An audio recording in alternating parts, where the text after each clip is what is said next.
Yo, welcome to Trippy Commentaries. We are ready for the 2014 NFL Draft.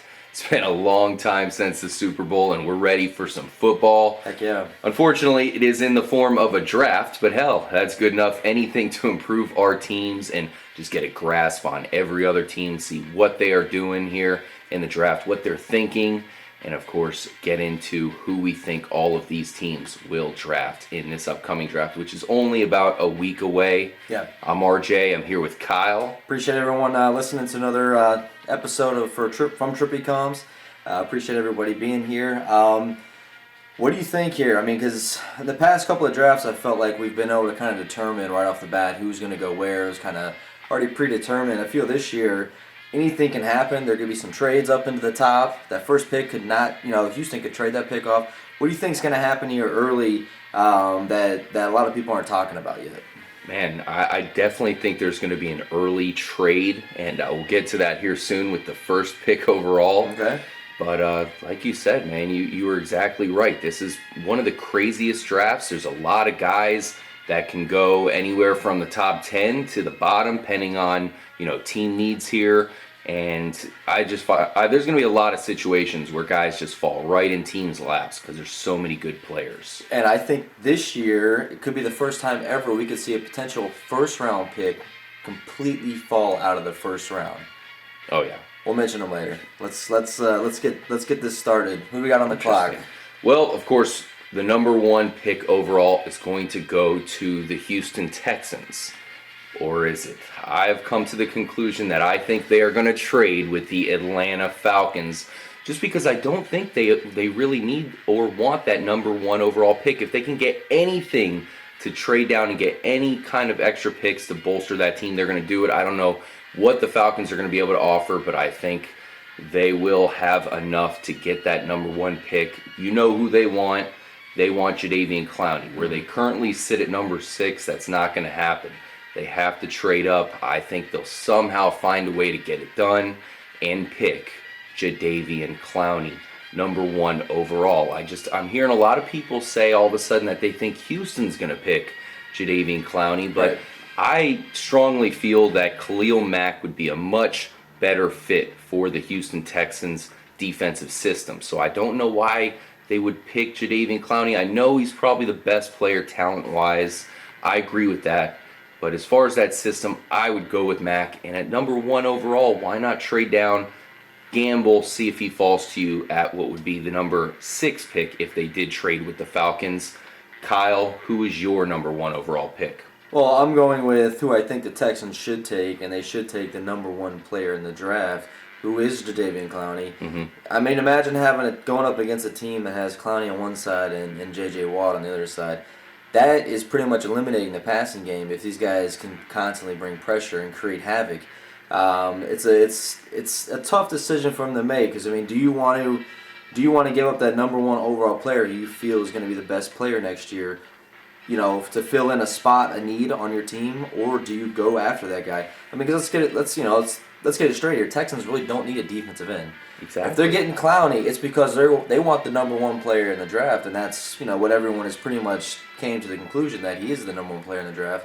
So I feel the Texans will probably take him. If they do trade, I do see where you're coming from in the Falcons trade. It makes perfect sense. It makes perfect sense for both teams to do it. Mm-hmm. But I feel the Texans are going to be asking a lot for it, and I don't know if the Falcons are willing to give as much, or do they have enough to get to him. So I go with Clowney. We can both agree that Clowney is the number one pick. Yep, absolutely. And we'll see what happens there. I'm predicting a trade. You're predicting Houston picks Clowney number one overall. I pretty much did my list with just straight up how it is, and then talk about some trades after. So, but I like how you've got the Falcons moving up in that one. Yeah, that's the only trade I do have in my mock draft here. And we should also point out that me and Kyle have not seen each other's lists. We don't know who we have for these teams. And we'll figure that out as we go, man. That's part of the fun, guys. That's the trippy way. And of course, drop your comments. Let us know who you would pick for each team. Do you think, what Houston should trade? Do you think they should pick Clowney like K-Mac said? You let us know. But let's move on to number 2, the St. Louis Rams. I'm sure the Rams fans are excited to hear who we think they should have. And that is, in my opinion, Greg Robinson, the big offensive lineman, who I think is the best tackle in the draft. And that's saying something because these three guys are big, behemoth offensive tackles. Greg Robinson being the best choice. The Rams need to bolster that offensive line. They're stuck with this guy right here, Sam Bradford. They need to protect him. Maybe you draft a quarterback in this draft to be, an understudy maybe later on. But as for now, they're going with Sam Bradford. No matter what, they're kind of stuck with the guy. So make sure your offensive line is good enough. Yeah, and I mean, like any quarterback, you're going to fail in this league if you don't have time to throw the ball. This would be the perfect fit for them. The only thing I see the Rams doing here, and if the Texans don't trade and they get a number 1 pick, I had the Rams possibly wanting to trade out of that number 2 spot because I feel that they can probably get Robinson down a couple spots lower. So if there's one of these teams that really wants Watkins, like a Raiders or even a team as far back as like the Lions have had a lot of interest in trying to get Watkins. Yeah, I think they could possibly move up, trade with the Rams. Rams could fall down, get a little something out of it, and then get Robinson. Because either way, there's 3 tackles in this draft that are all very solid. They're all very good players. Obviously, we both feel Robinson's the best. He's a beast. He's great. He's amazing in the run game. He's gonna, we saw him all last year with Auburn. Leading that rushing Trey Mason, that beast rushing attack that they had. So, and he was a big part of it, man. He was downfield. You'd find him halfway down the field blocking safeties, with Trey Mason running. So he's got speed. He can move all over the field, and definitely worthy of a number 2. Yep, absolutely. Let's move on to the number 3 overall pick, the Jacksonville Jaguars. This is one that I had a hard time with, man. Me too. The bottom line, in my opinion, is that they need a quarterback. What the hell are they going to do out there with Chad Henne? I mean, I like him just as much as anybody else. I think he's a pretty decent quarterback, but as far as giving confidence to your whole organization, I don't think he's the guy to do it. Maybe he can be it if they do give him a shot, but my opinion is they're going to draft Blake Bortles, who in this case would be the number 1 quarterback going in the draft. So that would be a little bit surprising. I know, it's a mixed bag. Some people like Bortles best, some people like Manziel, some people like Bridgewater even.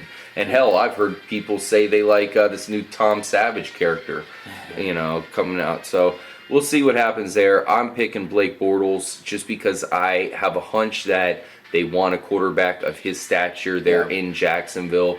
Not only is he a local guy, but he's just a big guy. It was tough to pull the trigger saying that they would draft him, especially with Manziel there. That was really a coin flip for me. It's like, man, Manziel would really bring a lot of excitement to Jacksonville. But I think I'm just guessing that their guys that are in charge are thinking that Bortles is just slightly better of a prospect. Yeah, I'm gonna have to disagree with you on this pick. I do feel they are going quarterback unless they are another team that's looking to trade down a few spots. I got to go with Manziel over Bortles. Bortles is probably maybe one of the smarter, well-spoken guys. He does good in his interviews, and I've seen him, but on the field, he hasn't been that good in the combine. I know the combine's very, it's a very small sample size, but even some of his games, I went back and looked at some of the film. He really doesn't have the arm strength that is really required in the NFL. It's a little weak, and it's weird because he is a big guy. You think he'd have a big arm. He's great at moving in the pocket, which would be key in the NFL. Doesn't really have the takeoff speed to get around some of these guys that he would be facing. To me, Manziel has all that. I mean, I don't care if he had pictures in college with girls around him. I'm sorry, but I was in college. There was plenty of those pictures around. I mean, I don't care about that. I care about what he does on the field. And the kid does everything he can to win a game. Now he's already said that. Look, my mechanics aren't perfect here, but I'm gonna do everything I can to learn and adapt. And I tell you what, people want to say what they want to say about his combine that he had or his pro day. His mechanics look perfect. They did drills where he had to move around. Now in the game situation is, will that change? That's yet to be, determined. But I feel that he's that kind of guy that's that Steve Young type quarterback. Possibly could get to that level. I'm not saying he's there yet. Good comparison. But could get to that level. Obviously he's right-handed, not left-handed. But that, they're going to do anything they can to win. They're going to sacrifice their body. When people want to talk about, he's too small, he's going to get injured. I'm sorry, he's not that small. He's almost, nearly the same size as Russell Wilson. Russell Wilson scrambles all the time. He hasn't gotten injured yet. There's plenty of like 6'5", 6'6" quarterbacks that are getting injured left and right.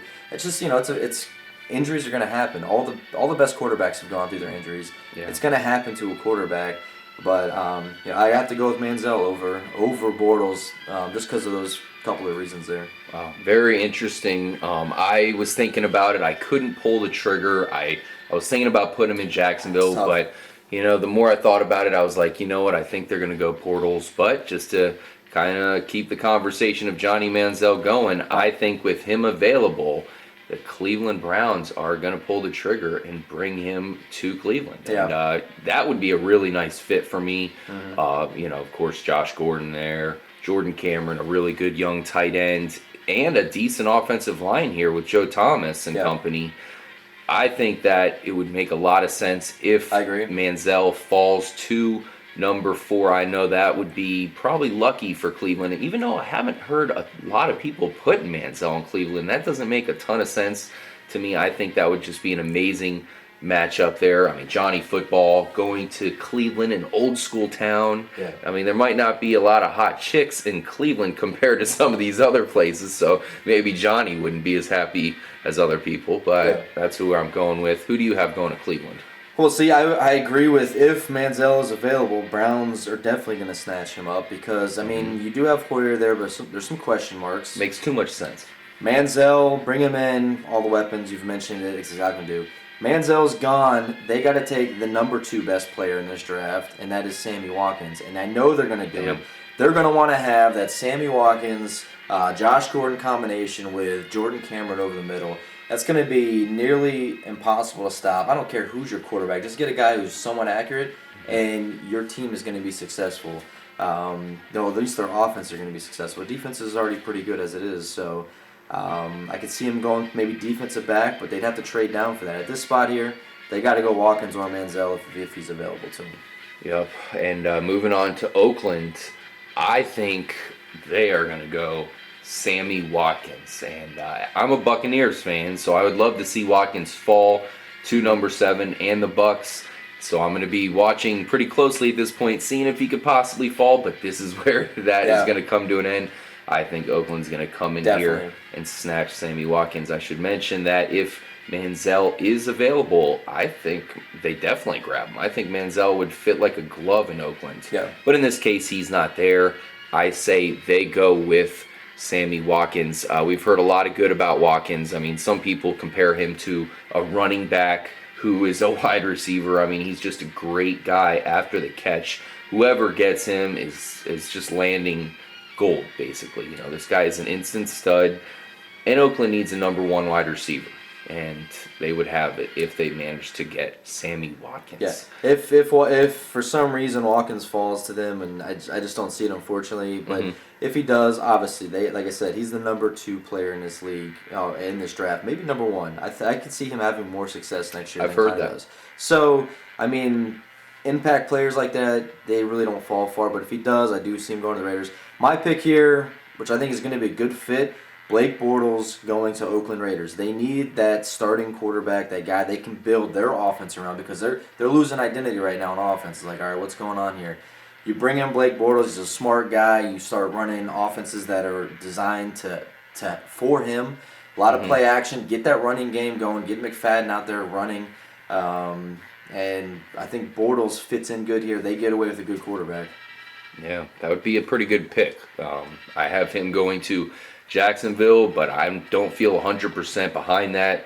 So if he falls, that would be a pretty good landing spot, considering Manziel would probably be gone. With Watkins gone, Manziel gone, Bortles. I mean, you got to have a good quarterback in this league to compete. So, and we should mention, I mean, they did pick up Matt Schaub, so we'll see how he does. Yeah, there's and I've heard Matt Schaub was a free agent. I've heard that they are 100% behind him. I heard they're actually feeling like he was a steal, and the rest of us are kind of like, what? But it is the Raiders. No offense, they've had some crazy draft moves. They're crazy. They're zany, but I think a lot of us would like to see them get back into a competitive playoff team because the league is better when the Oakland Raiders are competitive. That's for damn sure. Okay, so for here, you have the Texans in at I have them trading with the Falcons. Atlanta. So obviously this would bring them to this next spot. Right. We'll find out who I have them picking in the next episode, of course. So I will have Who's gonna be? the Texans It pick, better be worth the number one player in the draft. and then you're going to have the Atlanta pick Falcons to come. pick. So, My Falcons pick. yes. Exactly.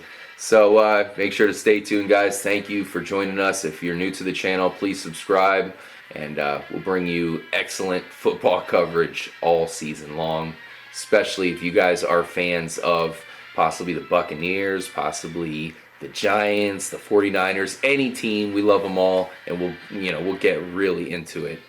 Make sure you guys stay tuned. We'll see you in the next episode where we'll be picking the Atlanta Falcons and the Houston Texans pick here in the upcoming 2014 draft. See you guys there.